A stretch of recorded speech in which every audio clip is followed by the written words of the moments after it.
Hai, saya Ruri. Selamat datang di Sisi Store, tempatnya para pesepeda. Di sini kalian bisa mencari semua kebutuhan untuk bersepeda. Di sini juga kalian bisa santai-santai sambil ngopi serta berkonsultasi mengenai sepeda.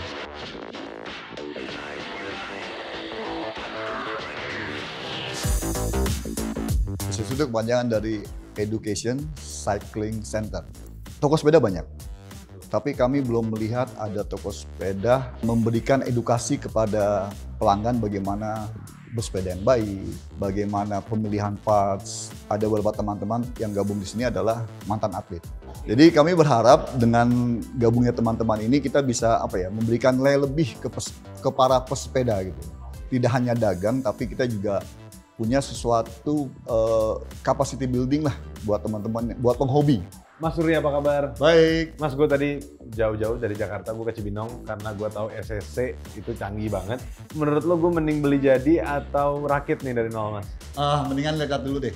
Lihat dulu ya? Kita lihat narik ke bengkel yang rakit, terus kemudian kita lihat parts di atas. Oh, nggak, kita juga ada nih di sini? Ada bengkel di bawah.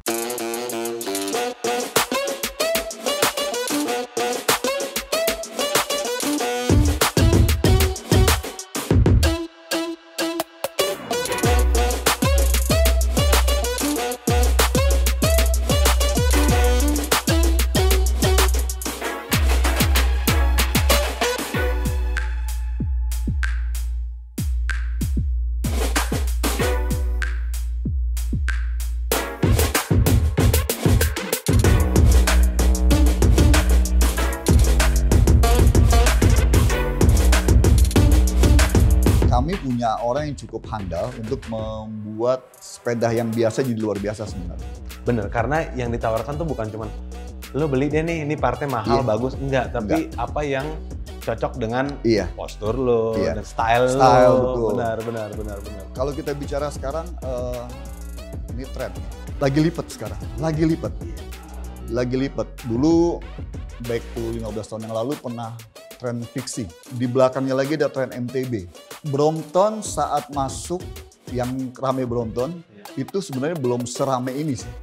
Yang gila-gilaan hype-nya. Ini kayaknya puncaknya nih. Walaupun memang sebelum waktu Brompton masuk yang ribut-ribut itu, sudah rame, sudah banyak komunitas lipat dan segala macam. Tetapi kayaknya sekarang peak-nya deh. Peak-nya ini gila-gilaan. Ini gila-gilaan dan saya sebagai penggemar sepeda pun kaget. Gila, bisa segila ini di zaman yang susah gini.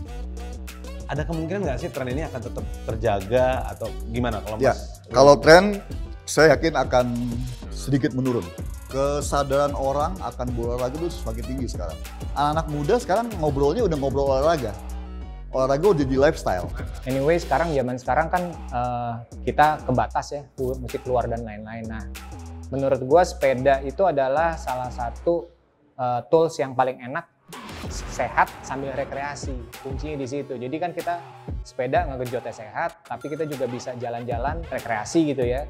Dan ngejaga sebenarnya social distancing juga sih tetap gitu. Nah, kombinasi itu sih yang menurut gue menarik gitu. Tentunya ya ada beberapa ya pilihan untuk tetap kelihatan lifestyle lebih keren gitu. Tapi kan balik lagi tujuan utamanya sih sehat. Sepeda alhamdulillah puas gitu ya. Karena di satu sisi pertama kali gue bikin emang gue punya konsep. Nah, menurut gue penting banget tuh dalam lo membuat atau merakit sepeda, itu adalah konsepnya. Jadi konsepnya itu lo harus jelas sih menurut gue gitu ya. Nah, di sini tempatnya banyak bisa diskusi gitu dengan teman-teman di sini. Barang-barangnya lengkap, cukup lengkap gitu ya. Terus teknisinya juga oke banget. Jadi mereka juga bisa ngasih solusi secara style, terus fungsional. Nah, yang penting tuh fungsionalnya nomor 1 gitu ya. Nah, jadi menurut gue lo akan mendapatkan apa yang lo mau. Di sini beberapa ada teman-teman atlet yang mereka punya pengalaman tuh gitu. Jadi lo bisa dapat sebetulnya masukan lah gitu. Gimana sih sebetulnya lo sebagai pesepeda yang beginner gitu ya, pemula untuk memulai bersepeda gitu ya. Itu lo dapat kiat-kiatnya. Lo inget yang pasti sih ya orang kan mau sehat dulu gitu ya. Masalah sepeda itu menjadi mahal atau enggak itu tergantung ke diri lo masing-masing. Nah, kayak gue nih Mas, gue pengen beli sepeda. Kisaran budgetnya sebenarnya sih Mas, berapa sih Mas yang kayak udah lo udah segini udah oke harganya? Kita punya sepeda mungkin startnya dari 4 jutaan ya.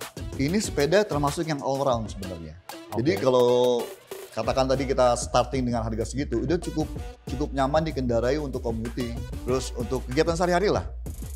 Untuk riding 20-30 kilo masih enak. Kalau di sepeda di upgrade itu sebenarnya upgrade-nya buat apa aja sih Mas biasanya? Ya, jadi ada kategori update lah. Ada yang pengen dia kejar kenyamanan, kemudian performa, kecepatan, dan berat. Jadi nyari lebih ringan. Kita pernah mengadakan event. Oh sudah pernah? Ya, event cukup besar waktu itu. Awal bulan Februari, tanggal 2 hari. 2020? Iya, 2020. Sebelum COVID banget. Ya, kita bikin event itu pesertanya nyaris 800 orang. Wow. Dengan 4 kategori, XC, road bike, Sally, sepeda lipat, dan push bike yang buat anak-anak kecil. Itu antusiasnya luar biasa. Iya. Bahkan ada dari Malaysia. Pesertanya, ikut. Ya, jadi dengan beberapa kelas gitu loh. Termasuk ada kelas elitnya juga. Nah kalau saran Mas Ruri sendiri nih buat dengan tadi Mas Ruri ngomongin soal tren yang landai tapi nggak akan turun. Buat orang-orang yang sekarang lagi coba ngerakit sepeda, bikin sepeda, ada saran atau tips nggak sih Mas? Saya selalu punya target. Gue nih besok gue mau main jauh. Dari mulai 10 kilo, 20 kilo, 30 kilo, sampai 100 kilo misalkan sekali ride gitu ya. Itu target. Setelah target jauh, jarak, target kecepatan. Itu akan lama bosen. Beda dengan yang sekedar goes, ngumpul-ngumpul, itu akan cepet bosen. Saran saya beli sepeda yang masuk akal. Jangan hanya ngikutin tren, tapi kebutuhan,